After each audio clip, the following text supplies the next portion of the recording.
All right, I'm here with Mr. Ryan Stewman, highly requested guest.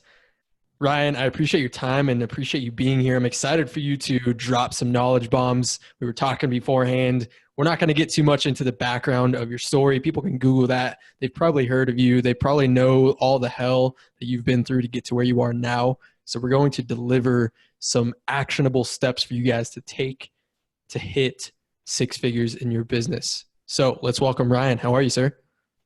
Hey, what's up, man? Sorry for the reschedule, dude. You know, Cam, I appreciate you being patient with me on that, man. Was having a little fun with a dear friend of mine, so I appreciate you being flexible. I promise to make it up here in the delivery of the podcast today, my man. Awesome. All right, let's do it. Before we get into what you called power versus force, I have a question for you. Do you remember the first time you hit six figures as an entrepreneur? Yeah, you know, as an entrepreneur, probably not, but as like just a sales guy, yes, absolutely. It was 2004, and don't judge me. I made $98,750, so I just round up, right? So that was like my first six. I probably made a couple grand cash somewhere I didn't report, you know what I mean? But that was what was on my W-2 for the year. And, you know, my whole life I'd been told, you know, that was big money. When you get to be 40, 50 years old, you might make 100 grand a year. And I think I was 24, 25 at the time. So, and it was my first year in mortgages. You know, it was my first, I had washed cars before that for about $40,000 or $50,000 a year. Sold car washes for about 40 or 50,000 a year. So it was a big deal. But it was one of those moments where it's like, if I knew I could do it once, I could for sure do it again, you know? That's been a repeating thought process I've had my whole life too. If I can do something once, shit, you know. This morning, not to brag, I'm gonna brag a little bit, but not to brag, but I'm gonna brag. You know, 40 years old, I did 25 unbroken pull-ups. I read today that 3% of the population can do one pull-up. I'm 40 years old, and I'm not talking about like, you know, where your hands in front of you. I'm talking about your hands out to the side, long lateral, full form pull-ups. I did 25 this morning. I was trying to do 30, but I lost my damn grip when I tried to readjust and I fell down. Like, That's impressive. I just, you know, I just like, you know, I like pushing things, you know, and so like I knew if I could do one pull-up, shit, I can do two. If I can do two, I can do four. And like I just kept going. You know, it's the same thing when I realized that, hey man, I can make six figures a year without having a high school diploma or anything else. Like, dude, I bet I can make seven, you know. And it's all, I've had a roller coaster since then. But today I want to really share with the guys and ladies listening to this, like a way to really how I think the quickest way to get to six figures, right? And it doesn't matter what you sell or what you do for a living. Like you might think whatever you're in, even if you're not an entrepreneur, you're like, oh, well, I sell cars or I sell insurance. There's no way for me to get to six figures a year. I'm going to give you the game today. And you're watching it in real time too. That's the beautiful thing about what I'm going to teach you. So there's this theory I have, and I've read about it. It's not like I invented it. I've just translated it into business, but it's power versus force. And most people live on the force side of their life, right? So let's just take it to business. People are cold calling. People are doing pop buys. They're going to networks. They're going direct mail, you know, maybe social media.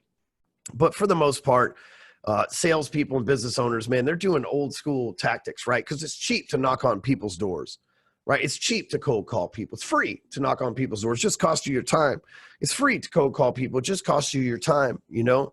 It's free to send out cheap, you know, or free email blasts to people and stuff like that, right? And those are like you're forcing somebody to make a decision that they weren't thinking about, right? If I show up at your door and I knock on your door, it's like, shit, you're over here enjoying your TV dinner, watching Netflix, and now I'm trying to force you with the decision that you didn't know you were forced with before.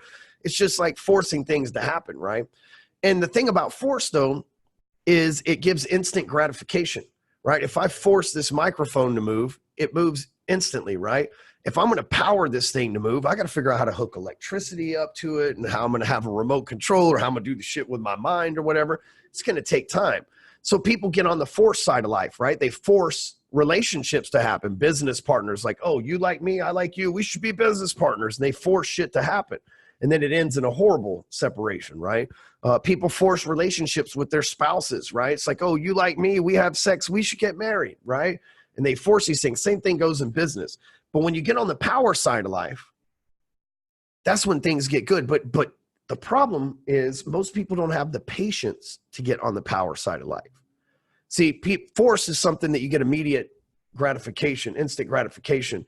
And while it's effective, it's not efficient, right? It's not your best use of time, right? Because if I knock on a door, I knock on that door one time. I might make a sale, but if I'm gonna make a sale again, I got to go back and knock that same door, right? So today for this podcast, and feel free, Cam, at any time to like interrupt me, ask me questions or whatever, but I want to share with you guys 3 or 4 power moves that you can make to really springboard yourself in the marketplace as that person to where you can hit that 6 and 7 figure mark quicker. Number one, and you're watching this right now, is podcasting. Okay, having a podcast is completely free. It's a power move, right? When Kim tells you or I tell you like, hey, we have a podcast, you're like, oh shit, they have something to say. They have an audience. They have some sort of influence. Even if this podcast gets 2 or 3 downloads a month, he's influencing 2 or 3 people. If my podcast gets 1 download a month, I have influence over something. But the perception in the marketplace is, fuck, dude, he must have a sponsor and a radio show, and like people probably pay him money for this. Like they think you're Joe Rogan. They think I'm Joe Rogan, right? They don't realize that we're just dudes in an office somewhere with a couple of microphones plugged into a computer that we already own, you know? And it doesn't even have to be all this. Like literally, I've been on 1,000 podcasts, guys. I have done over 400 myself, and I've been a guest on over 600. And I just bought a $60 microphone from Amazon like a month and a half ago. I shit you not. I know that you can see Cam here on video. I don't know if they will or not, but the hilarious part is now mind you, my show has 1.9 million listens, right? It gets 90 to 150,000 listens a month organically. And I record the whole thing from the voice memo app on my iPhone. And then wow. I just upload it to anchor.fm, which is a free app. You can go to anchor.fm. It's 100% free. You just upload a voice memo into it. And guess what, ladies and gentlemen? You got a podcast on iTunes. Okay. And then when the marketplace sees that you got a podcast, there's this perception. But here's the thing about power, right? And you can attest to this. You launch a podcast, dude, you're not going to be Ed Milet. You're not going to be Grant Cardone. You're not going to be Ryan Stewman. Right? I've been doing this since 2011. It takes a while for people to listen. My second podcast ever still has 1 listen. It's me making sure the motherfucker wasn't broken, that it still worked, right? Like there's people that aren't going to listen to your shit overnight. You have to keep going. It takes time to generate power. Think about it. The most powerful thing that I know of is the sun. The sun's 6.8 billion years old. It took a while to become that powerful. Kings aren't born. Right? Princes are born and they're grown into kings, assuming they survive all the shit that they have to go through in order to be the king. Right? And so you think about a power move, man, you got to like my podcast now gets, it has a couple million downloads, and my Rewire podcast is like 1.5 years old. And it's almost 2 million downloads at this point. But that's because I made power moves in the podcasting world for freaking 9 years before anybody even gave a shit about me. And so, but I didn't quit. I kept generating power. And now guess what? I have 390 or 400 episodes because it's a daily thing. So you think about it, I got 400 episodes. If they all just get 1 listen per day from random people on the internet, that's 400 listens a day I'm getting, right? The power is generated over time. The second power move that you can make in business for great perception, and again, you're not going to do this and it make you a millionaire overnight. It's the consistency of doing this, but that's being a blogger. I've ran hardcorecloser.com since 2012, January of 2012. So I'm going on my 8th year as a blogger. I've personally written 2,500 plus blog posts. There's like 1,900 videos that I made on that thing. I did it all myself in the beginning. Nobody watched my videos. Nobody read my blog posts. But now 100 to 150,000 people organically land on my website every month because it's been around for a while. It's generated the power. Now you might say, well, I ain't got $50,000 to go build a website like you have, Ryan, and all this stuff. Dude, you can go to the site called medium.com and you can sign up 100% for free. And all you have to do is type some shit. Guess what? If you can't type some shit, you can have Siri transcribe it, and then you can edit it. You can go to rev.com where it's $1 a minute for them to transcribe it, and you can edit it. And then all of a sudden you know, let's say a blog is a 5-minute read. So you spend $5 at rev.com, you edit it, you upload it to Medium. And guess what? Now you're a blogger. Guess what? Now when you go to concerts, now when you go to events, now when you go to this stuff, you say, hey, I'm a blogger. I can actually write about your event. You get extra press credentials, right? That's power move. Right now you get to call the CEO of the company that you've been trying to sell to, but instead of calling the gatekeeper and saying, hey, I'd like to sell you guys some shit, you call and you say, dude, I'm a big fan. I'm a authorized blogger with medium.com, and I'd love to do a press release article about the product that you guys are coming out. Can I talk to the CEO and do an interview? You interview them, you write the article, you send the article to them, and then you say, hey, by the way, when would be a good time for us to sit down and talk about maybe how we can do some things together to further grow your brand? See, that's a power move.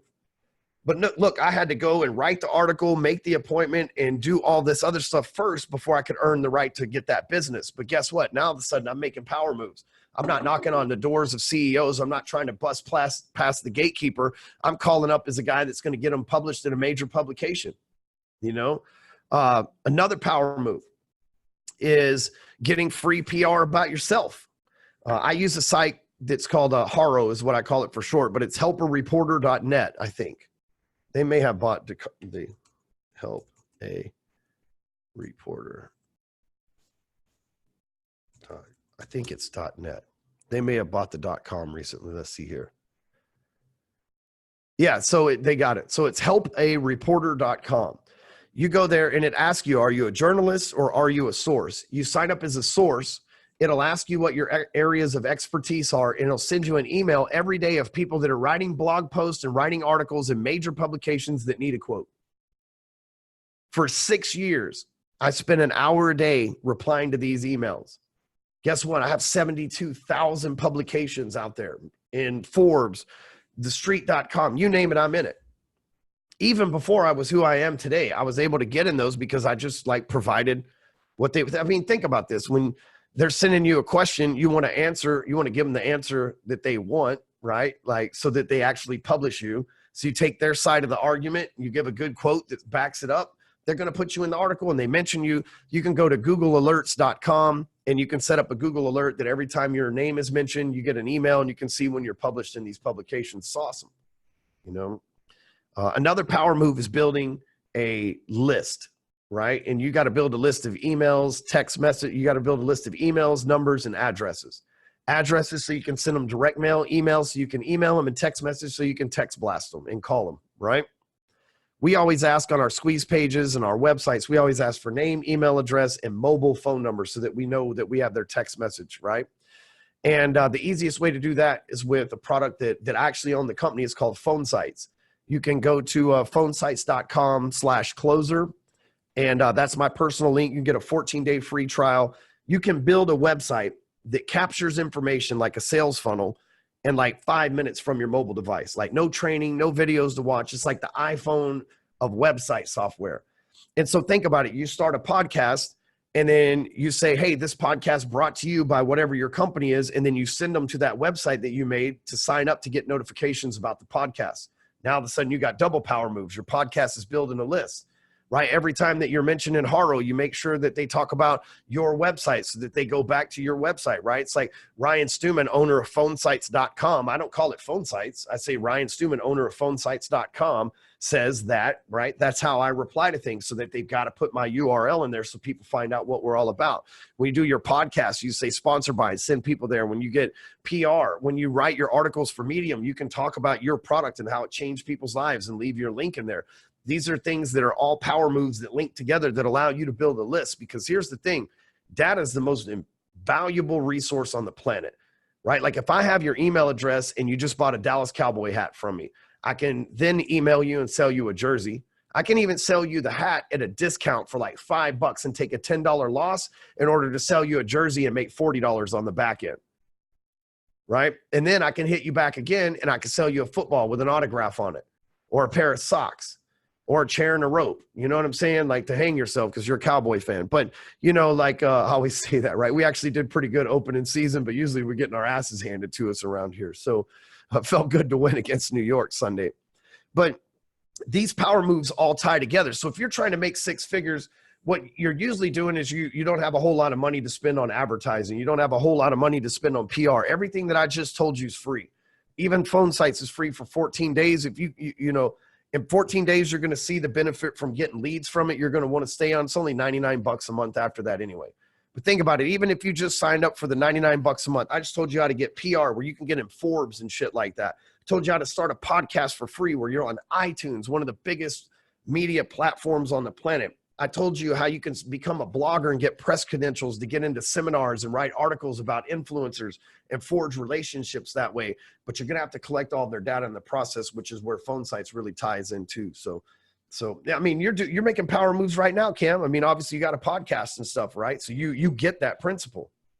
Yeah, that's we talk about that a lot, leveraging a podcast to build relationships. A lot of people see it as, this is going to be my main source of income. This is going to be how I grow a giant audience. It's going to be how I become famous. You don't need to have, like you were saying at the beginning, you don't need to have 200,000 downloads a month. If you have built that leverage, built those relationships, you can get people like Ryan Stewman on your podcast, who you get to speak with before and after the show. And it really is it's one of those power moves where you're giving people a chance to share what they're passionate about, what their expertise is. And it's one of the best ways to do it. My question stemming from what you just said.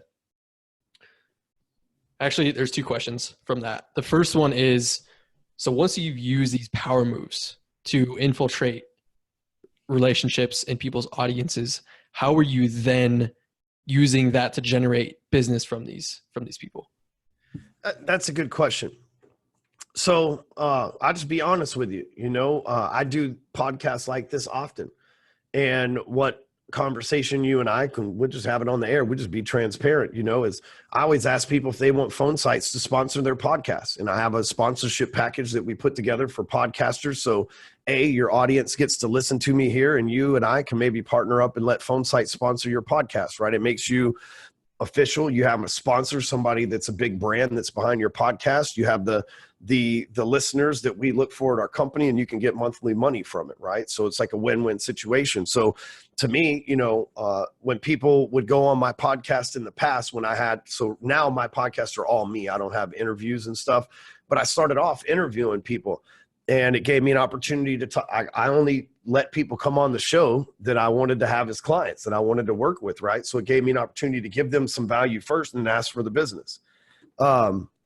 And so, like, for example, let's say that you are a marketing agency and there's a local business owner that you know you can just help crush, right? You know that you can help them just like crush it. They're not doing it right. They have a great product, whatever, right? But they ain't listening to you, and they ain't got time, and it's not in the budget, blah, blah, blah. And they just you can't get through the gatekeeper to fucking help them out.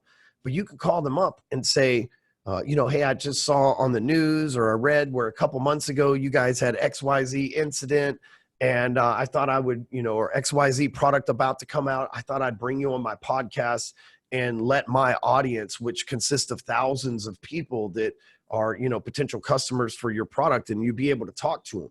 Now, obviously the person, like, nobody's going to turn down podcasts, right? Like, unless they're a complete asshole or whatever, most people will say, yeah, fuck, that's awesome, right? Especially if you pitch it to them, right? Then you like talk about how awesome their brand is and how everything else, and like talk them up the whole time. And at the end, when it's over with, you're like, dude, I love what you guys do so much.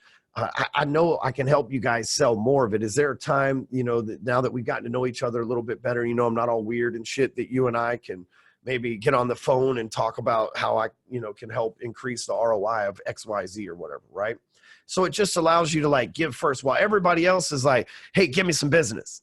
Hey, hey, buy my shit, right? You're like, hey, I'm willing to expose your brand and help you get some sales and help you grow your business and get some reach and some new people that understand who you are, maybe help you grow your social media, all this shit for free in exchange for a shot to help you make more money. Right? This just comes from that's a power move. But, you know, saying, hey, buy my shit takes like 5 seconds. That power move might take fucking 3-4 months to go through all that. I might talk to like Andy Frisel's a friend of mine. He's going to come on one of our trainings for our group. And, you know, we talked about that 2 or 3 days ago. It might be fucking 60 days before our schedules line up and actually be able to make that happen. And then and if he and I do business at some point in the future, he's a friend of mine, but if we do business at some point in the future or whatever, it's because of a long-term relationship. It's not because I just hit Andy up and I was like, hey man, what's up on the money-making venture or whatever the case, right? It takes a while. It takes consistency. Like I was saying in the beginning, power takes time.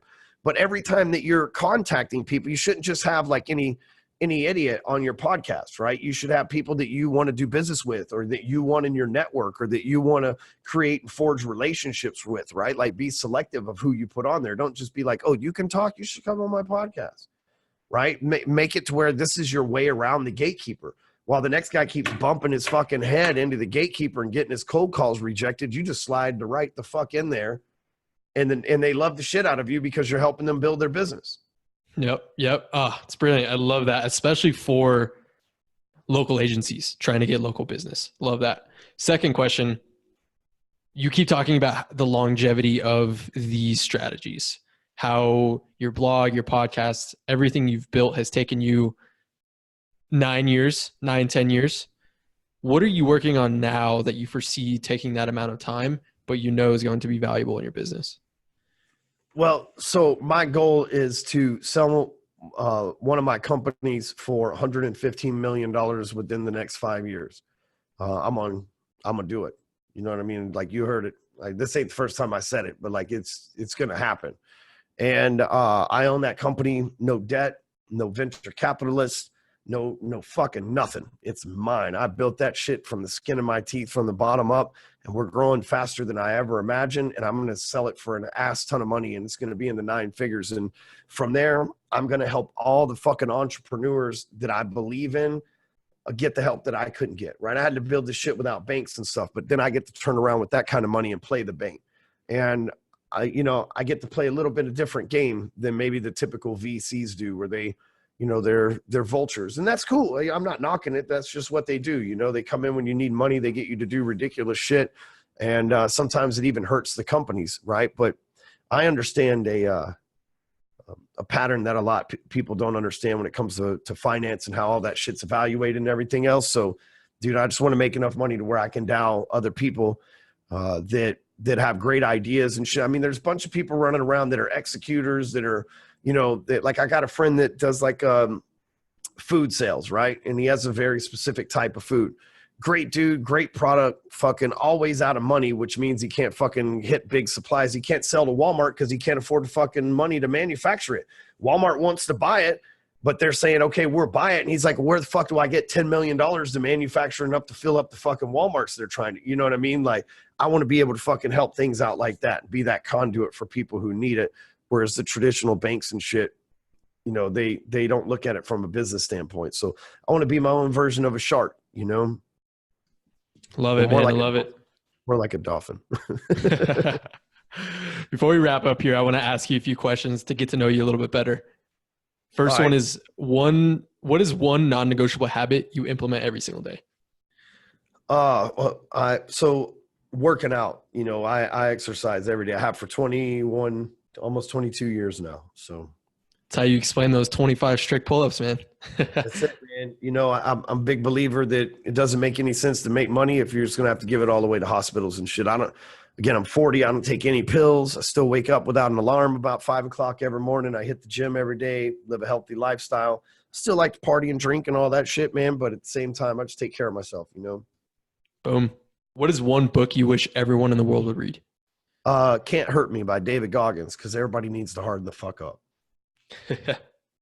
What do you like to spend your time and money outside of business?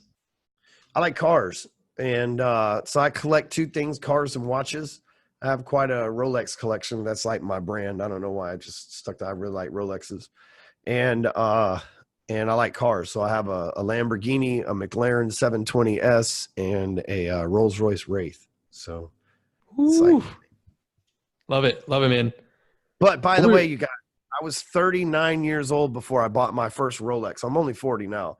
I was 38 years old, almost 39 by the time I bought my first like supercar. So it's not like I bought this shit in my 20s. I waited until I was a millionaire a fuck ton of times over before I even thought about spending money. And shit, like with my McLaren, I just lease the damn thing because I'm just looking for the cheapest way possible to freaking have it. I'm only going to pay for what I use it. You know what I'm saying? Like, it's not like it's kind of the thing that sits in the garage most of the time. yeah, exactly. So why would I pay full fucking price for something when I can just lease a portion of it, trade out of it, and I'm good? You know, it's like it's no different than some people might pay that per month for vacation or eating out or whatever. I just like paying it for fucking having a cool car I drive once or twice a week. Love it, man. Love it. What are some tools or software in your business you couldn't live without? Well, dude, we use a lot of software, man. I would say one that I couldn't live without outside of phone sites would be, Facebook's really been good to us. I have the largest group on Facebook for salespeople, and I think we're somewhere between 80 and 85,000 people deep in there. Real people too, not like bullshit spam fucking group. Like, we police the shit out of it for 5 years now and have grown this thing the right way. It's probably the best, in my opinion, it's the best group ever in the history of social media. And if you're in sales, and you're in there, you'll agree with it, right? There's no negativity. Like, we just don't fucking, we police every post. Like, so only good shit gets back there. It's a great place. And, but dude, I make a lot of money from that group every year. And I don't, What's the group called? Sales Talk with Sales Pros. And we do a lot of sales in there because we show people every day, like, we're giving them value and we're showing them what we're capable of. And at this point, I've had so many clients that are back there in the group that, they're winning every day, talking about cool stuff too. So it's a really good culture of winners. Love it, man. Do you have any last words of advice for the people trying to hit six figures listening to you? Yeah, man, you're not going to do it with force. You might as well start making power moves. Might take you a little bit longer, but it'll be more sustainable long-term, and it'll feel better when it happens.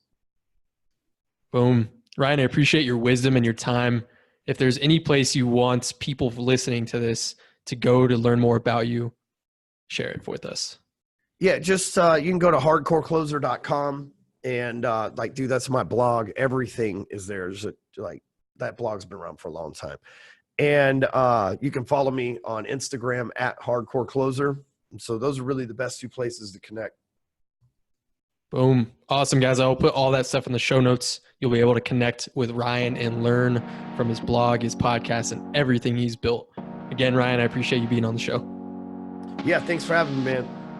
All right, everyone. Cheers.